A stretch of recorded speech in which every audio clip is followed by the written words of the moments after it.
Good morning, guys. Good morning. Good morning. Once again, welcome to South Africa Lately, a channel that discusses South African trending news.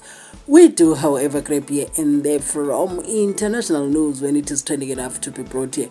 As always, when I'm about to do the political content, please do note that I'm not a politician. I do not have deep knowledge in politics. However, I am a South African citizen who's also a voter, so I do believe that my views count when it comes to political affairs of this gorgeous country that politicians are pleasantly toying with. Anyway, remember the time when Panyaza Lesufi was wearing a t-shirt written "Don't kill Chris Hani again"? You know, wara. And he was also interviewed on newsroom, and he was talking about never Chris Hani will never die again. You know, I don't know sometimes if they listen to these things that they suddenly pull out from saying that. Do they watch and listen to themselves? You know, they sound, I wouldn't want to say idiotic because that would be insultive, but man, is not make sure. Anyway, guess who joined the chats of "Do not kill Chris Hani again"? Guess who? Yep, Zizi Kodwa, babe. Zizi Kodwa has joined the chat. He's also on some "Don't kill Chris Hani." Do you understand?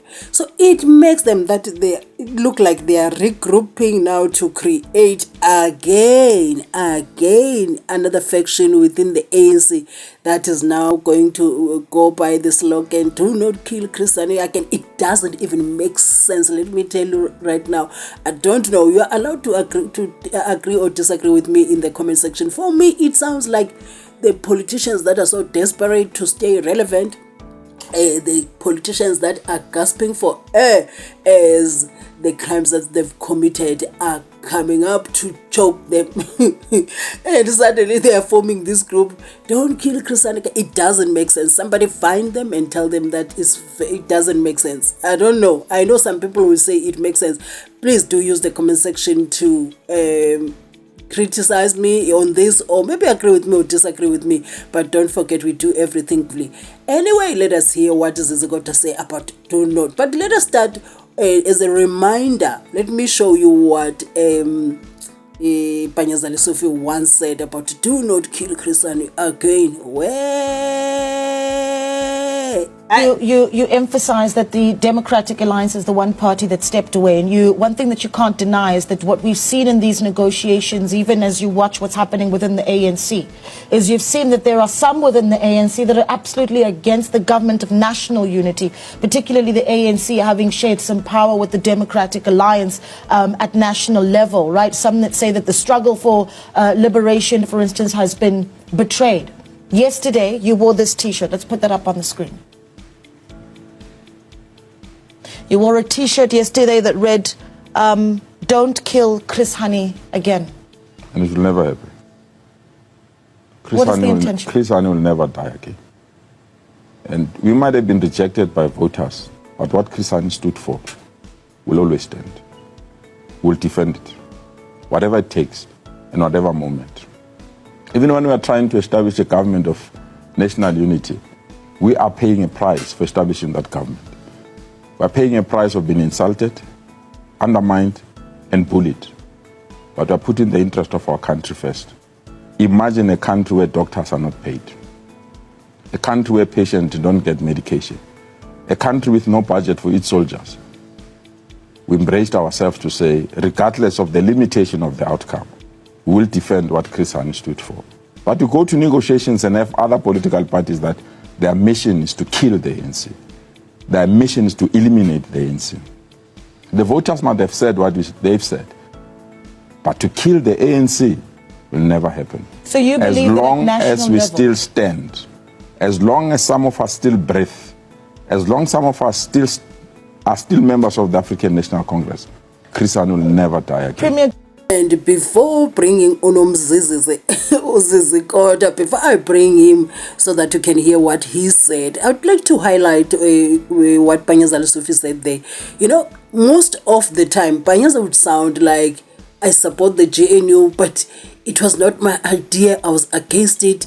You know, he sounds like is on the fence. To get, it gives you at the end of the day, that's the energy that you get from him, that you know what, yes, we needed the GNU, but no, it was not my idea. See, you just don't get the full support of the GNU that is supposed to give, as it was the decision that was taken by the organization, the ANC. He must support it with full chest. Anyway, you might have a different view on this. Please kindly do use the comment section. And now the one who has entered the chats, Zizi, please hear what Zizi Kodwa said about do not kill Chrisani again. Guys, politicians, they need to stop this. They don't look good as they do these things. They look super horrible. And then the t-shirt? No, this t-shirt that Panyaza is distributing. Oh, okay. But Mr. Lesufi is the one who was wearing but you need the ANC. This is a little ANC. So you're also saying don't kill Chris Hani. Don't kill him again. How are you killing him again? Don't kill him again. How are you killing him again? Whatever you do, but make sure you don't kill him again. As always, people reacted to this matter, and I'm bringing you the comments from X. I'm going to just read a few to you, starting with this one. This one said, Zizi Kodwa wearing Don't Kill Chrisani t-shirt again t-shirt. He has recently accused some leaders in the ANC of orchestrating his arrest. He seems to have stopped being Cyril's boy and joined the rebels led by Panyaza. You know what is funny is that this person also sees them as rebels. It's impossible to repair the damage caused by Cyril and Balula. Now, kindly let me know in the comment section what damage did Cyril and Balula cause in the ANC.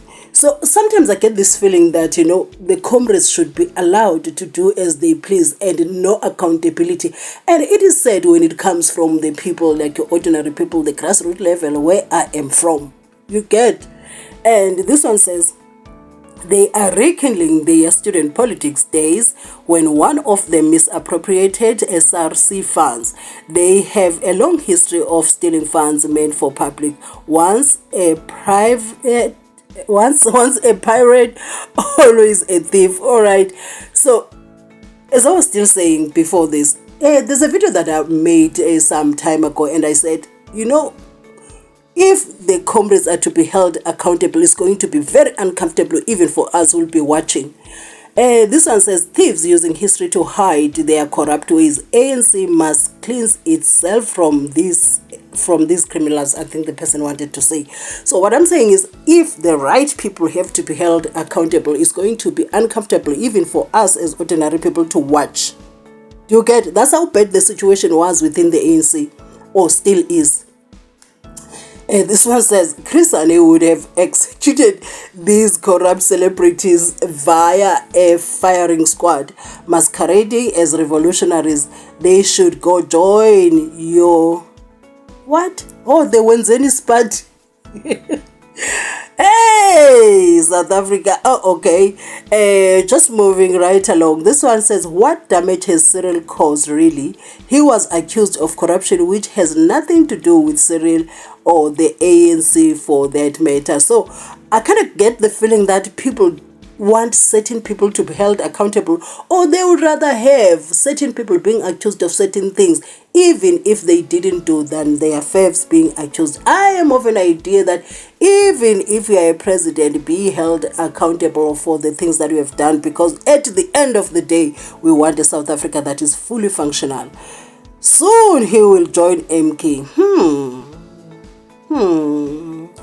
Is MK where all criminals run to, or the criminality accused people? Do they run to the MK? So now, as I was still saying that, you know, I kind of see that maybe they're trying to build this group that will be going around. Now we'll have hashtag don't kill Chris Hani again, you know, trying to use us to fight their battles, trying to use us to avoid being held accountable, which is, I still say that South Africans, we must not support, even if they are our faves, if they are accused of crime, of wrongdoing or corruption, let us not support anybody, even if you like the person. Do not be a tool of politicians to hide behind you. Don't be that shield, because at the end of the day, they need us. They need us You get? So they'll try and mobilize us to hide behind us when they are being held accountable. I'm offended. In fact, I like Zizi Kodwa. I really, really do. I like that guy. But if he has done wrong, he must be held accountable. All of them, even if the ANC is left with only the flag remaining and all the leaders have been jailed, so be it. So be it. And people saying that he'll be joining MK soon. Is MK a party that hides all the criminals? Why are people saying like that? Please kindly let me know in the comment section as always. And if you watched up to here, yeah, we are having that brigade now. The new brigade is brewing. They don't kill Christian again. Thank you for watching up to here. This is South Africa Lately, a channel that discusses South African trending news. We do, however, grab here and there from international news when it is trending enough to be brought here. Do have a lovely day.